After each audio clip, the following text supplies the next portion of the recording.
Hello बच्चों, मैं PK Sinha mathematics by PK Sinha class में एक बार फिर से आप सभी बच्चों का स्वागत करता हूं। बच्चों, मैंने पिछले वीडियो में ये बताया था कि मेरा आगे आने वाला जो वीडियो होगा उसमें मैं 12th के स्टूडेंट्स के लिए वीडियो बनाऊंगा, यानी जो स्टूडेंट्स 11th के बाद 12th का प्रिपरेशन कर रहे हैं उनके लिए वीडियो बनाऊंगा मैं। और आज लंबे अंतराल के बाद मैं 12th स्टूडेंट्स के लिए, यानी जो स्टूडेंट्स 12th का एग्जामिनेशन का प्रिपरेशन कर रहे हैं उनके लिए वीडियो बनाने जा रहा हूं।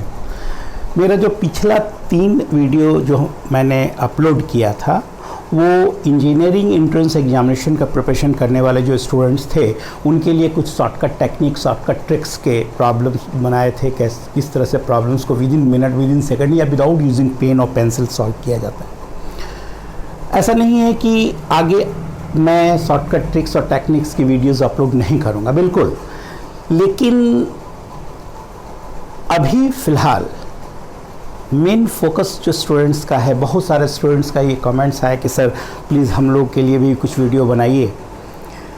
इस बात को ध्यान में रख करके ये भी सबसे पहला जो फोकस है वो वैसे स्टूडेंट्स के लिए है जो 12th का प्रिपरेशन कर रहे हैं, क्योंकि उनका मेन कंसर्न ये है कि वो 12th का एग्जामिनेशन कैसे क्रैक करें। उसके बाद फिर इंजीनियरिंग के लिए तो टाइम टू टाइम आने वाले समय में मैं 12th के लिए, 12th के बाद कुछ टॉपिक 11th के साथ साथ फिर टारगेट स्टूडेंट्स, यानी वैसे स्टूडेंट्स जो कि इंजीनियरिंग का भी प्रिपरेशन कर रहे हैं उनके लिए भी वीडियोस अपलोड करूंगा। लेकिन अभी मेरा 3 या 4 वीडियोस जो मैं है वो 12th स्टूडेंट्स के लिए है। और 12th में सबसे पहला टॉपिक जो मैं आज डिस्कस करने जा रहा हूँ वो है डिटर्मिनेंट। डिटर्मिनेंट क्या है, डिटर्मिनेंट के फाउंडिंग फादर कौन है, पहले हम इसके बारे में जान लें। तो डिटर्मिनेंट के फाउंडिंग फादर हैं sir Isaac Newton. Sir Isaac Newton ने लीनियर साइमल्टेनियस इक्वेशन को सॉल्व करने के लिए डिटर्मिनेंट के बारे में बताया। अभी है डिटर्मिनेंट है क्या, इसके क्या ऑपरेशन हैं, इसकी क्या प्रॉपर्टीज़ हैं, उसके बाद हम इसके एप्लीकेशन के बारे में बात करेंगे कि कैसे न्यूटन ने लीनियर साइमल्टेनियस इक्वेशन को डिटर्मिनेंट के प्रोसेस से सॉल्व किया। तो पहले तो हम ये जान लें कि डिटर्मिनेंट होता क्या है, डिटर्मिनेंट है क्या चीज़, है ना। हाँ, एक बात मैं और कहना चाहूँगा कि अगर आप मेरे चैनल पे नए हैं तो प्लीज़ इसे सब्सक्राइब कीजिए। अच्छा लगता है वीडियो तो लाइक कीजिए, नहीं अच्छा लगता है तो डिसलाइक कीजिए, कुछ कमेंट्स कीजिए, क्योंकि आपके लाइक या डिसलाइक करने से मुझे कुछ पैसा नहीं मिलने वाला है। लेकिन इससे क्या होता है कि हमें मोटिवेशन मिलेगा, हमें लगेगा कि मैंने जो ये काम किया है उससे स्टूडेंट्स को फ़ायदा पहुंच रहा है। इसलिए मैं ये चाहूँगा कि आप मेरे चैनल पर बने रहें अंत तक, और जो भी अच्छा लगता है या कुछ भी कमेंट्स ज़रूर से करें। खैर, अब हम टॉपिक पे आते हैं, डिटर्मिनेंट।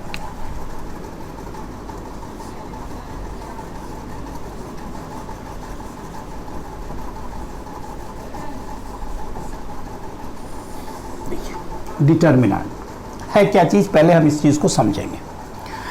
हम मान लेते हैं let A, B, C and D be 4 numbers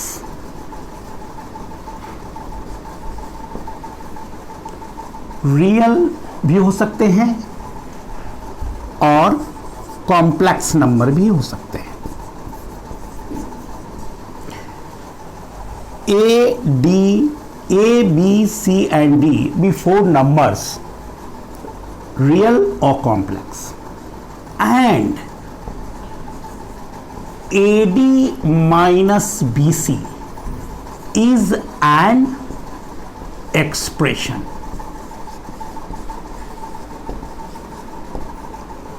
AD minus BC एक एक्सप्रेशन है, ठीक है।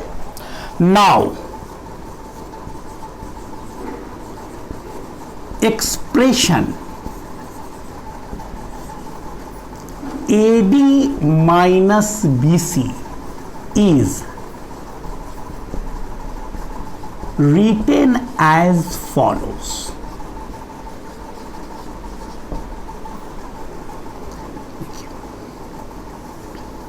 A, B, C, D.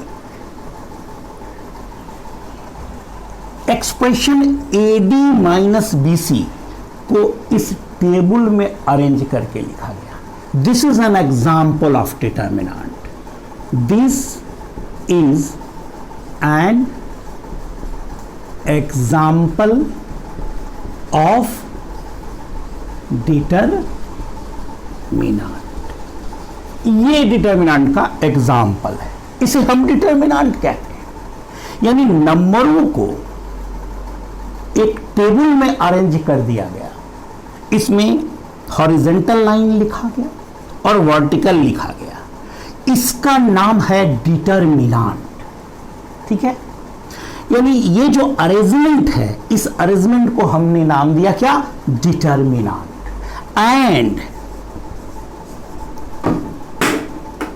And expression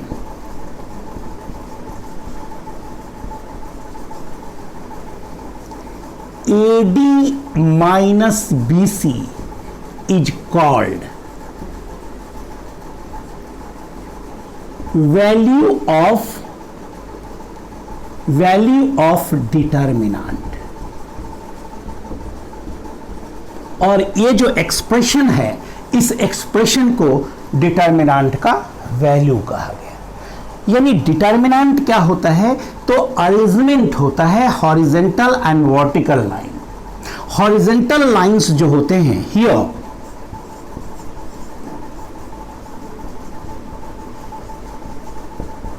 horizontal lines are called rows and vertical lines are called columns. Horizontal line को row कहते हैं और vertical line को column कहते हैं. और ये जो एक्सप्रेशन है, इसे हम लोग डिटर्मिनेंट का वैल्यू कहते हैं. बात समझ में? तो डिटर्मिनेंट वास्तव में नंबरों का एक अरेंजमेंट होता है जो हॉरिजॉन्टल और वर्टिकल क्रम में लिखा गया हो. हाँ, एक बात और भी ध्यान रखना है कि डिटर्मिनेंट में जो हॉरिजॉन्टल लाइन की संख्या है वो और वर्टिकल लाइन की संख्या है वो हमेशा बराबर होनी चाहिए. बात समझ में आ रहा है? तो हॉरिजॉन्टल लाइन 2 है और वर्टिकल लाइन भी 2 है, इसलिए इसे हम लोग सेकेंड ऑर्डर का डिटर्मिनेंट कहेंगे. अब प्रश्न ये पैदा होता है कि अगर हॉरिजॉन्टल लाइन 3 हो और वर्टिकल लाइन 3 हो तो उसे थर्ड ऑर्डर डिटर्मिनेंट कहेंगे. अगर हॉरिजॉन्टल लाइन 4 हो और वर्टिकल लाइन 4 हो तो उसे 4 ऑर्डर का डिटर्मिनेंट कहेंगे. यानी अगर एक डिटर्मिनेंट में इन हॉरिजॉन्टल लाइन हो और इन वर्टिकल लाइन हो, अर्थात इन रोज हो और इन कॉलम हो, तो उसे इन ऑर्डर का डिटर्मिनेंट कहा जाता है ना, यहां पर. और इसमें चूंकि 2 हॉरिजॉन्टल लाइन है और 2 वर्टिकल लाइन है, इसलिए इसे सेकेंड ऑर्डर का डिटर्मिनेंट कहते हैं. और ये एक्सप्रेशन AD माइनस BC इस सेकेंड ऑर्डर के डिटर्मिनेंट का वैल्यू कहा जाता है. यहां पर एक बात और ध्यान रखना है कि इस डिटर्मिनेंट से ये एक्सप्रेशन नहीं निकाला गया, बल्कि इस एक्सप्रेशन को इस टेबल में अरेंज किया गया और इस एक्सप्रेशन को ही इस डिटर्मिनेंट का वैल्यू, यानी नंबरों का जो ये अरेंजमेंट है हॉरिजॉन्टल फॉर्म में और वर्टिकल फॉर्म में, इस अरेंजमेंट का जो है नाम डिटर्मिनेंट है और इस एक्सप्रेशन को हम इस डिटर्मिनेंट का वैल्यू कहेंगे. यहां पर एक बात और ध्यान रखना है कि ये जो एक्सप्रेशन है, इस डिटर्मिनेंट को बनाने में इस बात का ध्यान रखा गया कि लेफ्ट अपर कॉर्नर और राइट लोअर कॉर्नर में जो नंबर्स हैं उसे हम एलिमेंट्स ऑफ डिटर्मिनेंट कहेंगे. उसके प्रोडक्ट में राइट अपर कॉर्नर और लेफ्ट लोअर कॉर्नर में जो नंबर है उसके प्रोडक्ट को सब्ट्रैक्ट करने पे बना. अभी रूल्स बिल्कुल साफ हो गया. देखो, left upper corner to right lower corner यानी A into D minus right upper corner into left upper corner, ये हो गया value of second order determinant. बात समझ में आ रहा है? अब हम इस पर आगे बात करते हैं, इसको आप नोट कर लीजिए।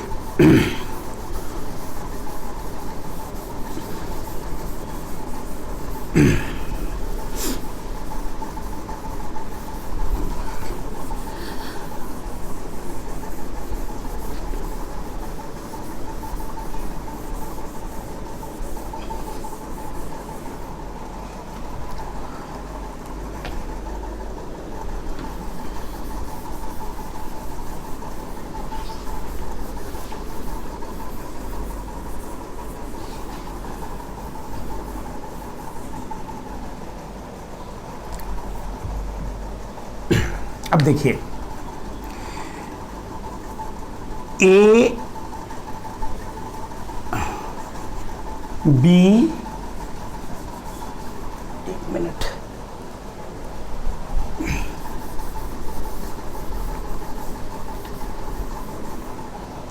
यहां पे देखना है ए बी सी और डी,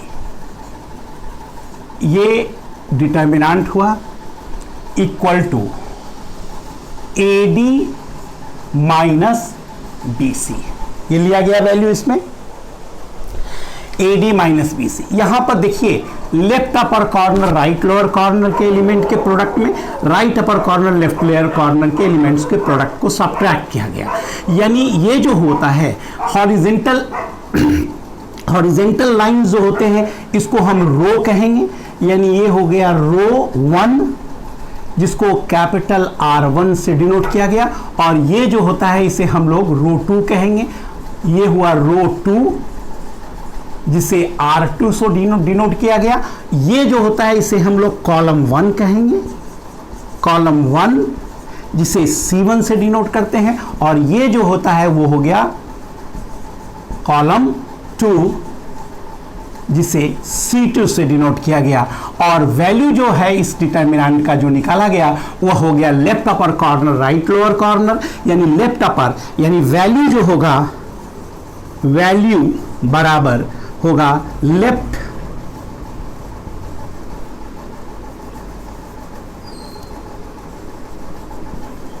अपर corner into right lower corner minus right upper corner into left lower corner, ये चीज, यानी इस एक्सप्रेशन ये जो होता है ये आ गया आपका यहां सेकेंड ऑर्डर का डिटर्मिनेंट। यहां पे लिखेंगे नोट में, इस बात को ध्यान से रखेंगे आप यहां पे कि इन अ डिटर्मिनेंट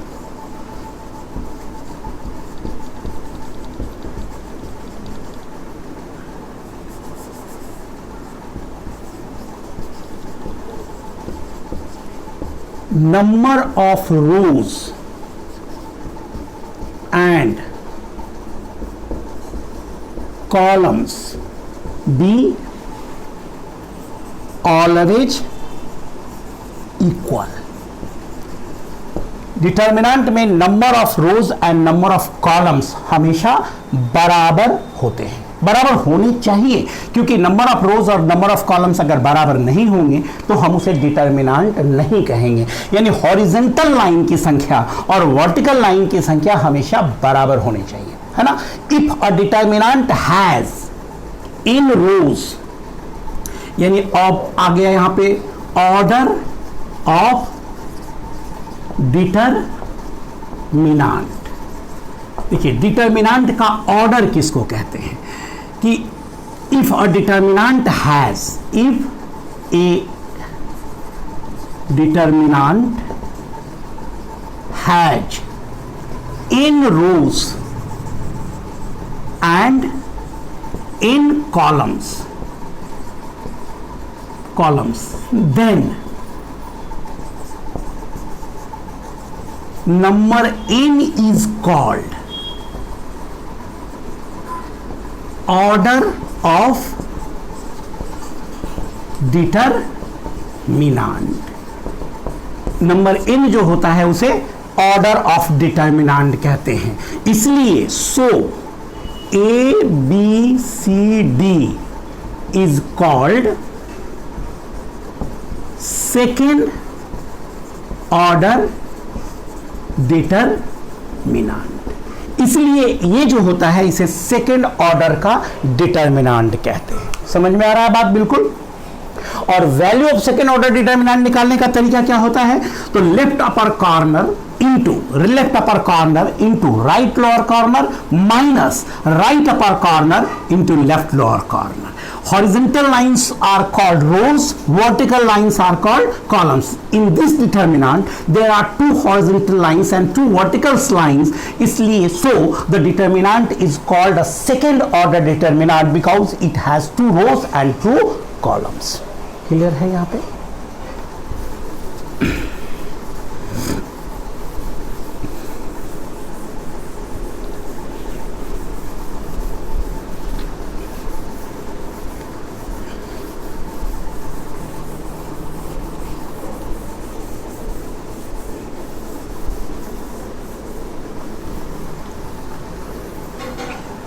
अब कुछ एग्जाम्पल्स आप देख लें इस पे।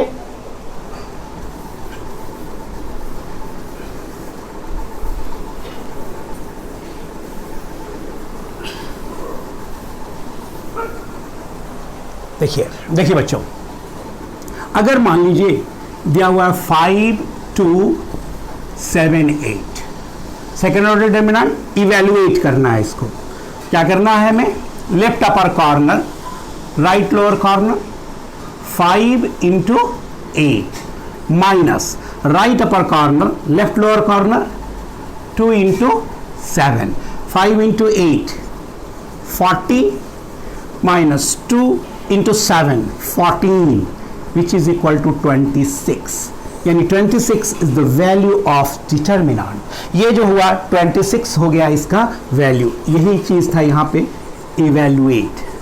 अगर ये आता है इवैल्यूएट करने के लिए तो हम ऐसे करते हैं। फिर देखिए एक दूसरा एग्जांपल, अगर दिया है इफ 3 8 x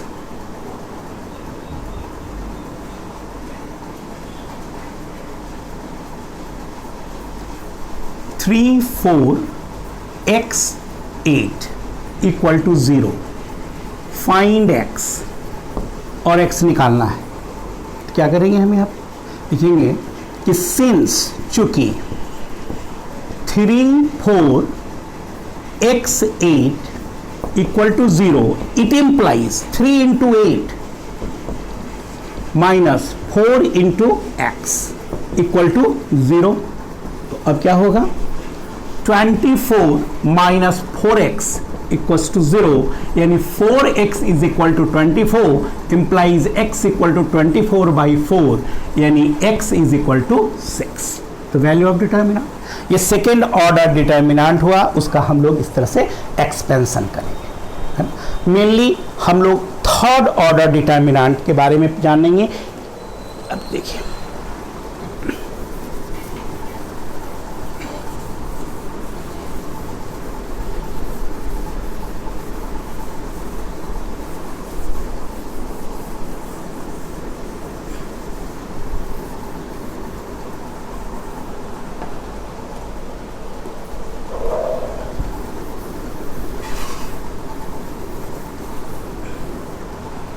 अब यहां पे आते हैं हम लोग third order determinant.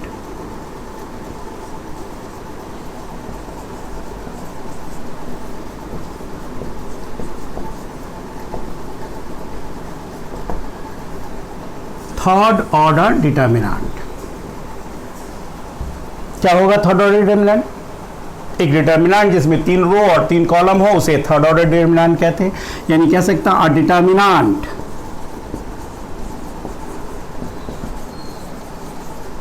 is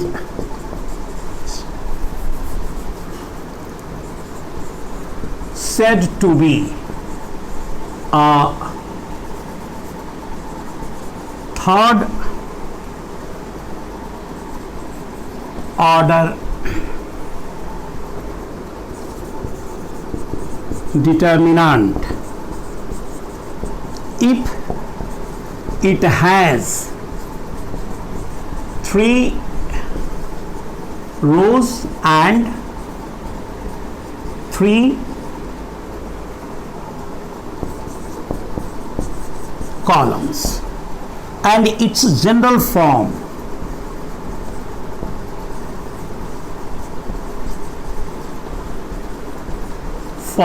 is, इसका सामान्य फॉर्म क्या होता है वो देखिएगा, A11, A12, A13, A21, A22, A23, A31, A32, A33। आपने गौर किया होगा कि हम यहाँ पे जब लिख रहे थे इस चीज़ को तो हमने पढ़ा A11, ऐसा नहीं कि A11, 12, 13, 21, 22, 23, 31, 32, 33, ऐसा नहीं पढ़ा हमने, A11 पढ़ा। इसका वजह क्या था? तो देखिए ये 11 लिखने का मतलब हुआ ये जो पहला नंबर है वो रो को सूचित करता है और ये दूसरा जो नंबर है वो कॉलम की संख्या को सूचित करता है। अब गौर करना, 11 का मतलब हुआ पहला रो पहला कॉलम, 12 का मतलब हुआ पहला रो दूसरा कॉलम, 13 का मतलब हुआ पहला रो तीसरा कॉलम, दूसरा रो पहला कॉलम, दूसरा रो दूसरा कॉलम, दूसरा रो तीसरा column, third row and first column, third row second column, third row third column. ये हुआ थर्ड ऑर्डर डिटर्मिनेंट, इसका जनरल फॉर्म। यहां पर हम इसको A11, A12, A13 पढ़ेंगे, हम लोग A11, 11, 12, 13 और 21, 22, 23 नहीं पढ़ेंगे। ये नंबर जो होता है 11 ये रो और कॉलम की संख्या को बताता है। पहला जो नंबर होता है वो रो की संख्या को बता रहा है, दूसरा नंबर जो होता है वो कॉलम्स की संख्या को बता रहा है और इसे हम लोग थर्ड ऑर्डर डिटर्मिनेंट कहते हैं। यानी थर्ड ऑर्डर डिटर्मिनेंट इसलिए कहा गया क्योंकि in this determinant there are 3 rows and 3 columns, यानी नंबर ऑफ रो और नंबर ऑफ कॉलम बराबर होने चाहिए और अगर किसी डिटर्मिनेंट में इन रो और इन कॉलम है तो नंबर n को उसका हम लोग ऑर्डर बोलते हैं। क्योंकि इस डिटर्मिनेंट में रो और कॉलम की संख्या बराबर है और वो 3 के बराबर है, इसलिए इसे हम थर्ड ऑर्डर डिटर्मिनेंट कहेंगे। अब इस थर्ड ऑर्डर डिटर्मिनेंट का एक्सपेंशन, यानी जिस तरह सेकेंड ऑर्डर के डिटर्मिनेंट के वैल्यू को निकाला गया तो थर्ड ऑर्डर डिटर्मिनेंट का वैल्यू कैसे निकाला जाएगा इस पर हम बात करेंगे। तो पहले तो आप ये थर्ड ऑर्डर डिटर्मिनेंट आप नोट कर लीजिए। अब इसके एक्सपेंशन के बारे में बात करते हैं कि एक्सपेंशन कैसे किया जाए, यानी इस थर्ड ऑर्डर डिटर्मिनेंट का वैल्यू हम लोग कैसे निकालेंगे।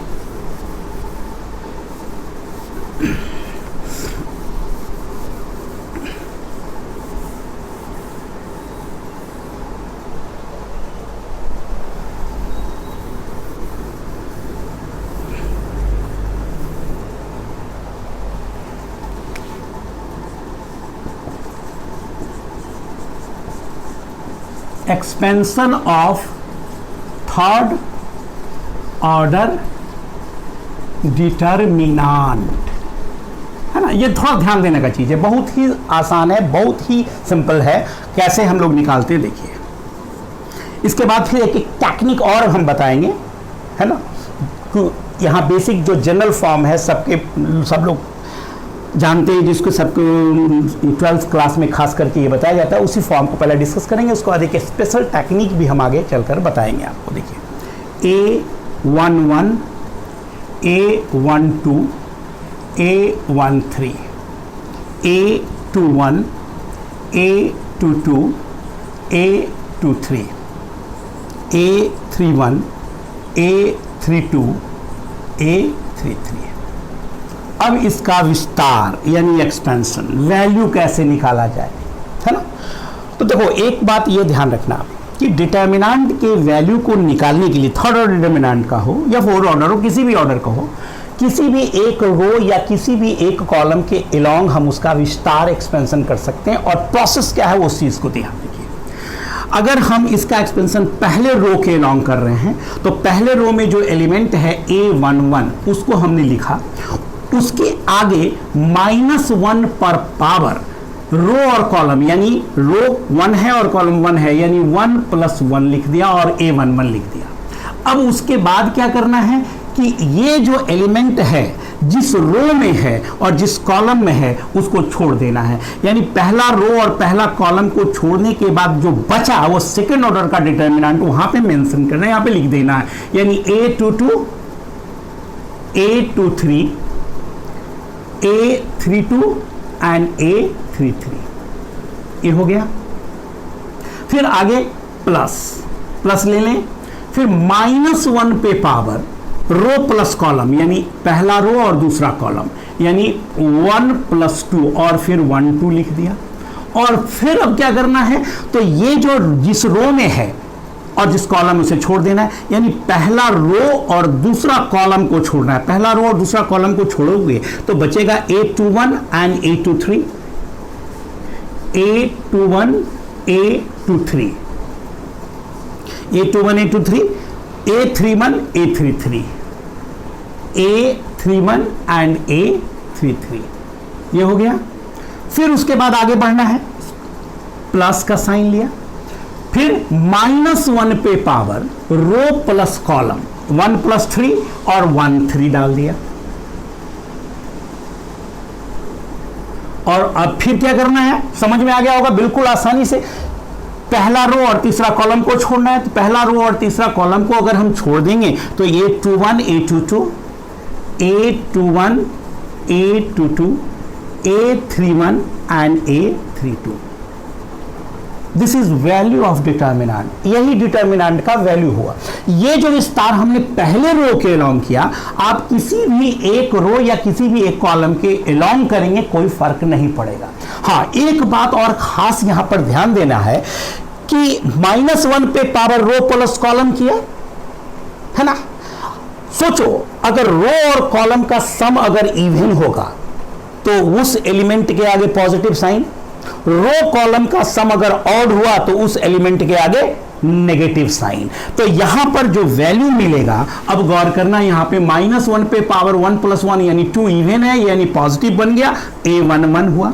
और अब रहा बात क्या, सेकेंड ऑर्डर डिटर्मिनेंट का एक्सपेंशन कैसे करते हैं, तो left upper corner right lower corner के एलिमेंट के प्रोडक्ट में right upper corner left lower corner के एलिमेंट के प्रोडक्ट को सब्ट्रैक्ट करते हैं। यानी A22 A33 माइनस A23 और A32, ये हुआ है ना। अब फिर क्या करो, यहां पर आप देखो प्लस, -1 पे पावर ऑड है, ऑड हुआ यानी माइनस हो गया, तो माइनस हो गया कितना, A12। और क्या करना है यहां पर, A21 into A33 minus A23 into A31। फिर उसके बाद अगला क्या है, -1 पे पावर 4 यानी इवन प्लस हो गया ये, तो प्लस A13। अब इसमें कैसे तोड़ना है, A21 A32 माइनस A22 और A31। This is value of second third order determinant. ये थर्ड ऑर्डर डिटर्मिनेंट का वैल्यू हो गया, एक्सपेंशन का तरीका। यहां पर एक बात यह ध्यान रखना है कि अगर आप साइन स्कीम की बात करो कि साइन कैसे लिया गया, तो जो एलिमेंट पहले रो या पहले कॉलम की जगह पे आया, यानी रो और कॉलम का सम इवन है तो पॉजिटिव साइन, रो और कॉलम का सम ऑड है नेगेटिव साइन, इवन है पॉजिटिव साइन, रो कॉलम का सम ऑड है नेगेटिव साइन, इवन है पॉजिटिव साइन, ऑड है नेगेटिव साइन, इवन है पॉजिटिव साइन, ऑड है नेगेटिव साइन, इवन है पॉजिटिव साइन। ये हो गया साइन कन्वेंशन। इसमें हम लोग क्या करेंगे, अगर हम पहला रो के अलोंग करेंगे तो पहले क्या लेना है, देखो पॉजिटिव नेगेटिव पॉजिटिव। अगर पहले दूसरे रो के अलोंग करना होगा तो नेगेटिव पॉजिटिव नेगेटिव। अगर तीसरे रो के अलोंग करना होगा तो पॉजिटिव नेगेटिव पॉजिटिव। अगर पहले कॉलम के अलोंग करना होगा पॉजिटिव नेगेटिव पॉजिटिव। इस तरह से हम लोग एक्सपेंशन कर सकते हैं। और ये हुआ एक्सपेंशन थर्ड ऑर्डर डिटर्मिनेंट का। एक बात और ध्यान रखना है, सर आइजैक न्यूटन ने इस एक्सप्रेशन को टेबल में अरेंज करके ये रूल बनाया था, है ना। और ये बताया कि भाई देखो ये जो टेबल में नंबर्स का अरेंजमेंट किया गया उसको इस आधार पे हम लोग विस्तार करते हैं, उसके वैल्यू को निकालते हैं। ये है expansion of third order determinant. अब हम इस पर एक एग्जांपल देकर बताते हैं और फिर आपको ये एग्जांपल के थ्रू दिखाते हैं कि अगर पहले रो के अलोंग हम एक्सपेंशन करते हैं तो, या दूसरे रो के अलोंग हम एक्सपेंशन करते हैं तो कोई फर्क नहीं पड़ता है। चलिए इसको पहले आप नोट कर लीजिए।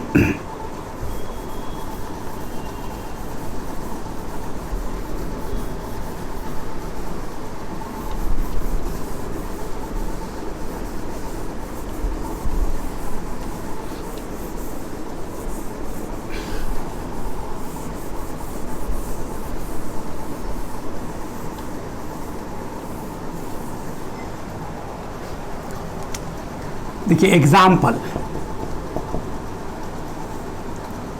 3 2 1 4 5 2 3 1 2, ये आ गया। अब इसका एक्सपेंशन करते हैं। देखिए बाबू, सबसे पहले तो आप एक साइन कन्वेंशन, साइन जो स्कीम बताया गया इसका वो लिखेंगे, पॉजिटिव नेगेटिव पॉजिटिव। तो हम एक्सपेंशन में सबसे पहले ये 3 है तो 3 जिस रो में है उस रो को और कॉलम को छोड़ देते, पहला रो पहला कॉलम 5 2 1 2 5 2 1 2। उसके बाद नेचुरली ये दूसरा है तो इसके आगे फिर क्या साइन होना चाहिए, -2 लिख दिया हमने। अब उसके बाद क्या करना है, पहला रो और दूसरा कॉलम छोड़ना है, यानी 4 2 3 2 4 2 3 2। इसके बाद फिर प्लस का साइन होगा, 1 आना है यहाँ पे, ठीक है। और उसके बाद पहला रो और तीसरा कॉलम छोड़ेंगे तो 4 5 3 1 4 5 3 1 हो गया। अब हम इसके वैल्यू को निकाल लेते हैं। अब देखिए क्या करना है, 3 × 5 2 10 -2 -2 × 8 -6 +1 × 4 -15। अब आप गौर करें, 3 × 8 -2 × 2 +1 × -11 24 -4 -11 कितना हो जाएगा ये, 24 - 15। 24 में 15 को सब्ट्रैक्ट कर देंगे, कितना आंसर आ गया, 9, ठीक है। ये है एक्सपेंशन एलोंग अप। अब हम क्या करेंगे, नाउ एक्सपेंड एलोंग रो 2। अब रो 2 के एलोंग एक्सपेंड करते हैं, है ना। अब देखिए रो 2 के एलोंग पहले तो माइनस साइन यहां पे देंगे और उसके बाद 4 लिख लेंगे, है ना, क्योंकि इसके आगे क्या साइन है यहाँ पे, माइनस प्लस माइनस। अब दूसरा रो को और पहला कॉलम छोड़ेंगे तो 2 1 1 2 2 1 1 2 2 1 1 2, यानी पहला रो दूसरा रो और पहला कॉलम को हमें छोड़ना है, 4 लिख दिया। अब उसके बाद फिर +5 आ गया, दूसरा रो और दूसरा कॉलम, यानी 3 1 और 3 2 लिखेंगे, 3 1 3 2। फिर उसके बाद माइनस का साइन हो गया, 2 आया है यहाँ पे, है ना। अब गौर करिएगा, यानी दूसरा रो और तीसरा कॉलम को छोड़ेंगे तो ये होगा 3 2 और 3 1 3 2 और 3 1। अब आप इसमें वैल्यू और देखिए बराबर, देखिए -4 4 - 1 -4 × 4 - 1 +5 × 6 - 3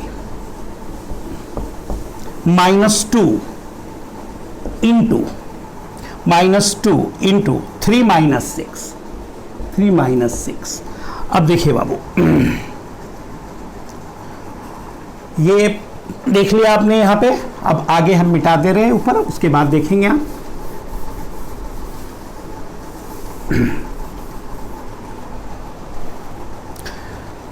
देखिए क्या हुआ है, -4 × 3 +5 × 3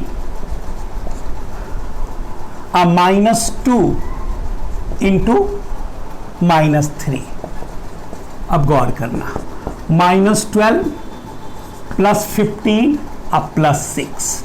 देखो बाबू, ये हो गया -12 + 21, कितना आ जाना चाहिए यहाँ पे, -12 + 21 9। This is value of determinant. देखो पहले रो के अलोंग किया तो भी 9, दूसरे रो के अलोंग किया तो भी 9, यानी किसी भी एक रो या किसी भी एक कॉलम के अलोंग अगर आप एक्सपेंशन करते हो तो डिटर्मिनेंट के वैल्यू में प्रभाव बिल्कुल भी नहीं पड़ता है ना। या आप करके देख सकते हैं, इसमें कोई दिक्कत नहीं है, ठीक है। तो डिटर्मिनेंट क्या होता है ये समझ में आ रहा है। सेकेंड ऑर्डर डिटर्मिनेंट क्या है, उसके वैल्यू को कैसे निकालते हैं, थर्ड ऑर्डर डिटर्मिनेंट क्या है, उसके वैल्यू को कैसे निकालते हैं, ये चीज बताया गया। लेकिन अब सवाल यहाँ पे होता है कि क्या हर बार हमें इतना मेहनत करना पड़ेगा, तो नहीं।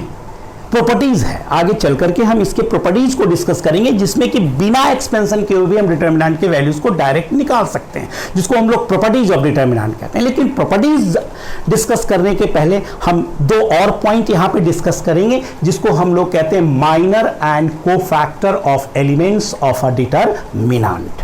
ठीक है,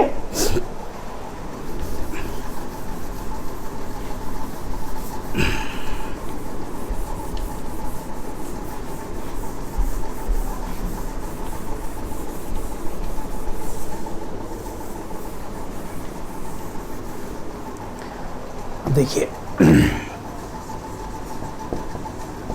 minor and cofactor of elements of a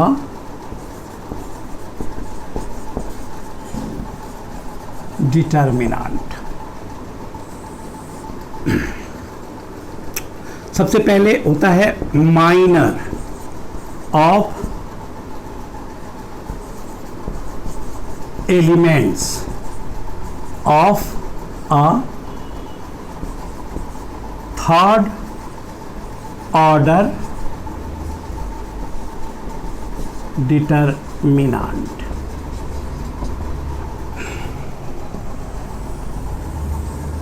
third order determinant के एलिमेंट्स का माइनर किसको कहते हैं? तो देखो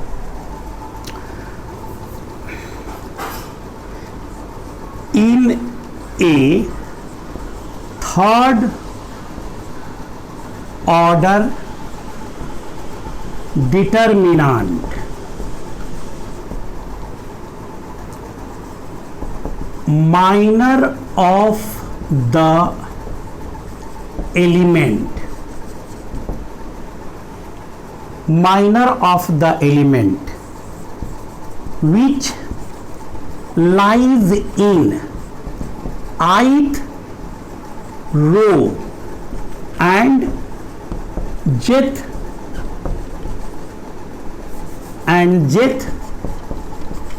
column is a second order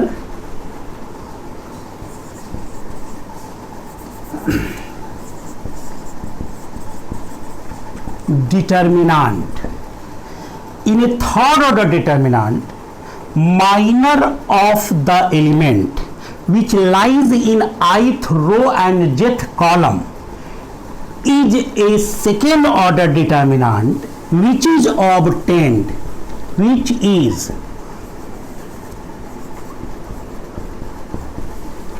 obtained by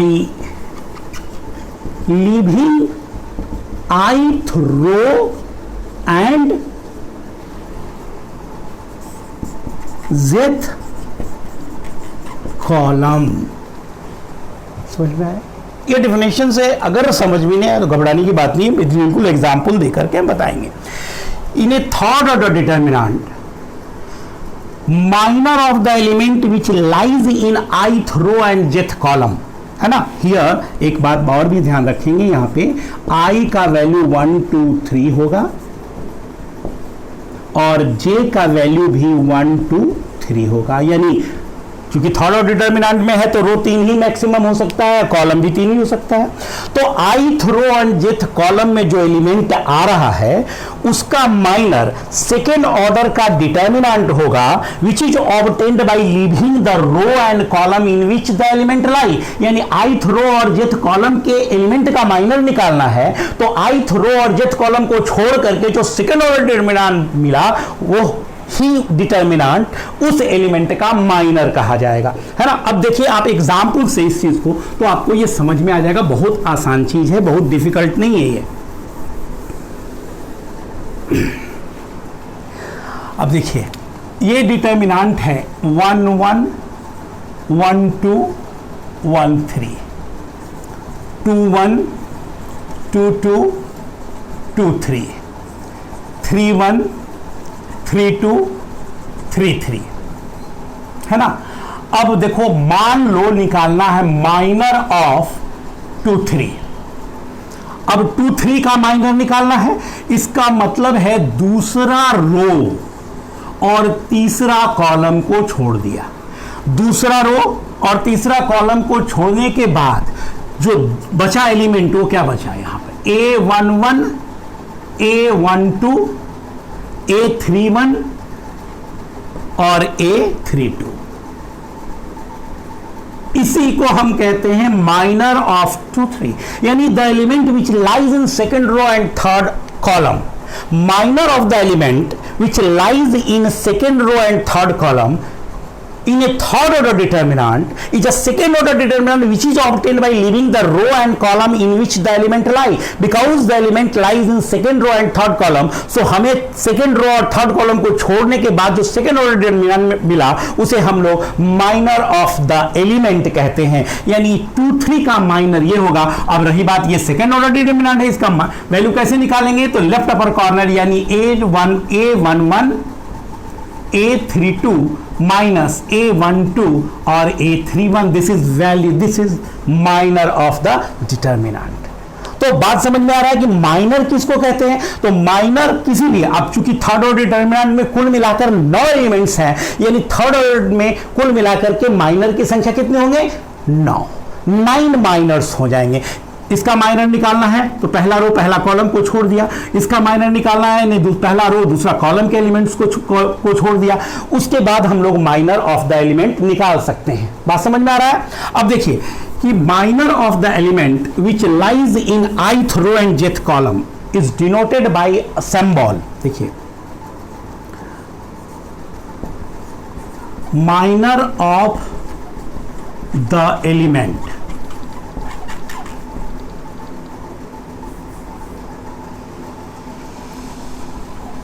which lies in ith row and jth column is denoted by MIJ। MIJ लिखने का मतलब क्या हुआ, minor of the element which lies in ith row and jth column। बात समझ में आ रहा है। ith row and jth column में जो एलिमेंट लाई कर रहा है उसका माइनर जो होता है उसे MIJ द्वारा हम लोग डिनोट करते हैं। अब देखो प्रश्न किस तरह का होगा वह समझो इस चीज को, और उसके बाद हम इसके माइनस के बाद कोफैक्टर के बारे में बताएंगे। ये एक बहुत ही इंपॉर्टेंट रोल प्ले करेगा, सिर्फ डिटर्मिनेंट में ही नहीं बल्कि आगे चल करके मैट्रिसेस में भी इसका बहुत ज़्यादा इस्तेमाल होता है, इसलिए हम इस पर ज़्यादा फोकस कर रहे हैं। देखिए find M32, M13 and M21 of following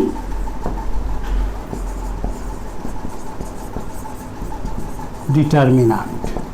determinant है 3 5 7 2 8 1 9 2 3। अब देखिए ये डिटर्मिनेंट दिया हुआ है ना, इस डिटर्मिनेंट में हमें माइनर ये निकालना है। इसका मतलब क्या हुआ बाबू, minor of the element which lies in third row and second column.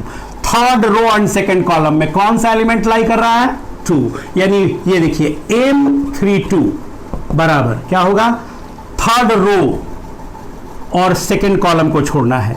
Third रो और सेकेंड कॉलम को छोड़ेंगे तो क्या बचेगा यहां पे, देखिए थर्ड रो और सेकेंड कॉलम को 3 7 2 1 क्या होना चाहिए, 3 into 1 minus 7 into 2, that is 3 minus 14 implies minus 11. This is minor. I think अब ये दोनों आप आराम से निकाल सकते हैं, कोई प्रॉब्लम नहीं होगा, छोड़ दें उसे। ठीक, आप इसे बना लेंगे, देख लेंगे, चेक कर लेंगे, माइनर ये होता है। अब रहा बात कोफैक्टर। माइनर के बाद दूसरा पॉइंट हमने लिखा था कोफैक्टर। देखिए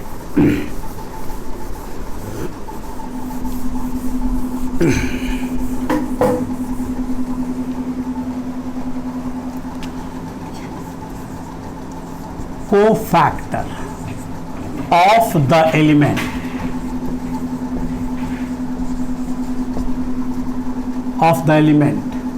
in a third order determinant, cofactor of the element in a third order determinant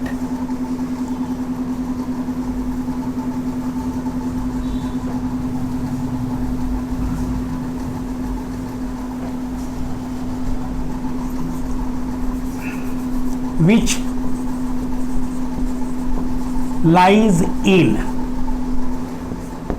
ith row and jth column is denoted by Cij। अब कहोगे कि सबसे पहले तो आप ये सिंबल बता दिए। हाँ बिल्कुल, समझो इस चीज को, बड़ा आसान चीज है ये, कोफैक्टर भी बहुत डिफिकल्ट नहीं है। Cofactor of the element in a third order determinant which lies in ith row and jth column is denoted by Cij, and Cij बराबर -1 to the power I plus j Mij। Mij क्या है? तो minor of the element which lies in ith row and jth column। अब कहो यहां पर क्या है कि कोफैक्टर और माइनर में क्या फर्क पड़ा? तो कोफैक्टर और minor same in magnitude and sign if sum of row and column is even, but cofactor और minor same in magnitude but opposite in sign if sum of row and column is odd. यानी अगर हम ये कह दें कि if i plus j equal to even, तो Cij equal to Mij, यानी कोफैक्टर माइनर सेम चीज हो गया। और अगर if i plus j is odd, तो Cij is equal to minus of Mij, यानी रो और कॉलम का सम अगर इवन है तो minor and cofactor same in magnitude and sign same ही है। लेकिन अगर कोफैक्टर एंड अगर रो और कॉलम का सम ऑड है तो कोफैक्टर और माइनस जो है वो same in magnitude but opposite in sign, यानी माइनर में नंबर ऑफ रो और कॉलम को -1 पे power number of row plus column अगर कर दिया तो वो माइनर कोफैक्टर बन जाता है, अदरवाइज उसे हम लोग माइनर भी कहते हैं। बात समझ में आ रहा है? यानी रो और कॉलम का सम इवन अगर हो जाए तो जो माइनर है वही कोफैक्टर है, और रो और कॉलम का सम अगर ऑड हो जाए तो जो आपने माइनर निकाला है उसका अपोजिट साइन कर दीजिए, वही कोफैक्टर हो जाएगा। यानी अगर हमें निकालना हो यहां कि ये देखिए 3 5 7 2 1 8 3 2 7, अगर ये निकालना है और C32 निकालना है तो ये -M32 के बराबर होगा। क्यों? क्योंकि 32 का मतलब क्या हुआ? 3 + 2 ऑड हो गया, तो ये और ये क्या होता है? तो तीसरा रो और दूसरा कॉलम, तीसरा रो और दूसरा कॉलम को छोड़ दिया तो क्या बच गया यहाँ? 3 7 2 8। This is cofactor of the element which lies in third row and second column. बिल्कुल समझ में आया?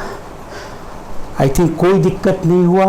कोई भी प्रॉब्लम्स अगर हो माय डियर स्टूडेंट्स, आप कमेंट करेंगे, बिल्कुल बताएंगे कि हमें ये प्रॉब्लम्स हो रहा है, नहीं समझ में आया बताना है। अगर वीडियो पसंद आया तो लाइक करेंगे, नहीं पसंद आया तो डिसलाइक करेंगे, कुछ करेंगे, कमेंट्स करेंगे, बिल्कुल करेंगे, है ना? क्योंकि आपका कमेंट्स, आपके जो लाइक हो या डिसलाइक हो वो हमें मोटिवेट करता है। आपके लाइक डिसलाइक का हमें पैसा नहीं मिलता है, हमें सिर्फ मोटिवेशन मिलता है। हमें लगता है कि ये जो काम हम कर रहे हैं उससे स्टूडेंट्स को फ़ायदा हो रहा है या नहीं हो रहा है। मेरा फ़ायदा भी है इसमें, मैं ये नहीं कहूँगा मेरा फ़ायदा नहीं है, लेकिन आपका भी फ़ायदा है। और सबसे पहले तो डिजिटल प्लेटफॉर्म पे आने के बाद दायरा बढ़ जाता है, टीचर अपने आप को भी जज कर सकता है कि वो किस लेवल में है। अभी हम एक कुएं के मेढक के समान थे जो सिर्फ अपने क्षेत्र में ही थे, वहाँ पे स्टूडेंट्स का अप्रिशिएशन मिलता था तो हमें लगता था कि हम बहुत बड़े हैं, बहुत अच्छे टीचर हैं। लेकिन इस प्लेटफॉर्म पे आने के बाद मेरा दायरा बढ़ा, स्टूडेंट्स की संख्या बढ़े, इससे हमें पता चलेगा कि हम किस जगह पे हैं और अपने आप में हमें और क्या सुधार करने की आवश्यकता है, इसका भी हमें पता चलेगा। और मेरा एक मात्र एम ये रहा है, मैं हमेशा से ये कहता आया हूं कि I will never satisfied with my knowledge of mathematics until I could explain it to an ordinary man in the street। अगले वीडियो में डिटर्मिनेंट के प्रॉपर्टीज़ के बारे में हम डिस्कस करेंगे, इसके एप्लीकेशन के बारे में डिस्कस करेंगे। आज का मेरा वीडियो यहीं तक है, फिर अगले वीडियो में मिलेंगे, तब तक के लिए बाय बाय।